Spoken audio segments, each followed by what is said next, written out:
I didn't tell anyone when I changed the card. There was no dramatic reason. No fight the night before. No secret plan.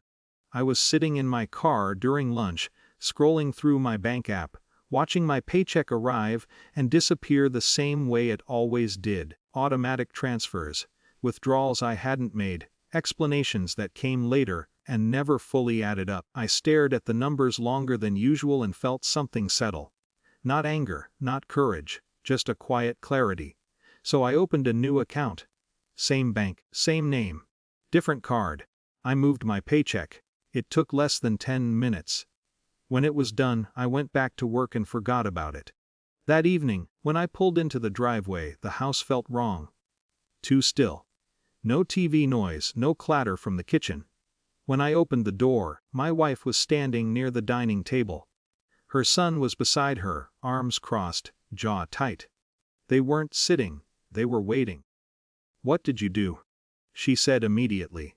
Her voice wasn't loud, but it was sharp, like it needed to be answered before it cut something. I almost fainted at the ATM. I set my keys down slowly. Took off my jacket. I noticed how her son's eyes kept flicking toward my hands, as if I might be hiding something there. "I couldn't get any cash," she went on. "The balance was wrong. The card didn't work.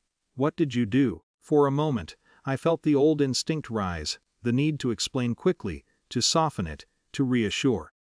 The habit of making sure no one stayed uncomfortable for long. But something about the way they were standing there, blocking the path into my own kitchen, stopped me. "I moved my paycheck," I said. That was it, no emphasis, no defense, just a sentence. They both froze. It wasn't the reaction I expected. I'd braced for yelling, for accusations about trust and partnership. Instead, there was this sudden, stunned stillness, like I'd changed the rules of a game they'd been playing for years and no one had the new instructions. "You, what?" my wife said. "I opened a new account," I said. "In my name. My salary goes there now." Her son let out a short laugh that didn't reach his eyes. "You can't just do that." I looked at him.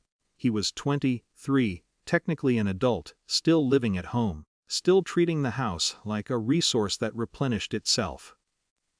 I realized he'd never once asked where the money came from. It had always just been there. "I already did," I said.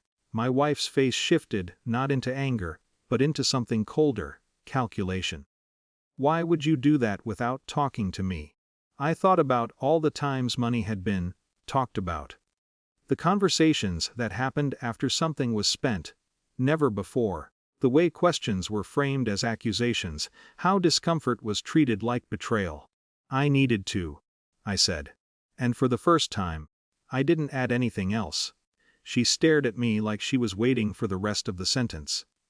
When it didn't come, her voice rose. "You scared me." I was at the ATM. People were behind me. "I thought something was wrong." "I understand," I said. And I did. I understood the panic of losing access, the fear of suddenly not being in control. Her son stepped forward. "So what, now we have to ask you for money?" The word "ask" landed heavier than he intended. It exposed something raw. Before I could answer, my phone buzzed. A notification from HR. Something I'd forgotten about. Earlier that day, I'd emailed payroll to confirm the change. There had been an issue with the joint account authorization. They'd flagged it. I looked at the message, then back at them. "Payroll needed confirmation," I said. "They called you this afternoon." My wife's mouth opened slightly. "They explained," I continued, "that my salary is legally tied to my consent. That access depends on written authorization, which I revoked." There it was. Not my voice, not my will. Authority clear and unmistakable, a system that didn't argue, didn't negotiate feelings, just policy. Her son looked between us, confused now. "So you can just decide?" "Yes," I said. The silence that followed was different from before. Heavier. Final in a way that made my chest tighten. I didn't feel triumphant. I felt exposed, like I'd stepped into a colder room without a coat. My wife sat down slowly, as if her legs had given up on her. "This isn't how a marriage works," she said, quieter now. "Neither was what we were doing," I said. It wasn't sharp. It wasn't meant to win. It was simply true. That night, dinner happened without conversation.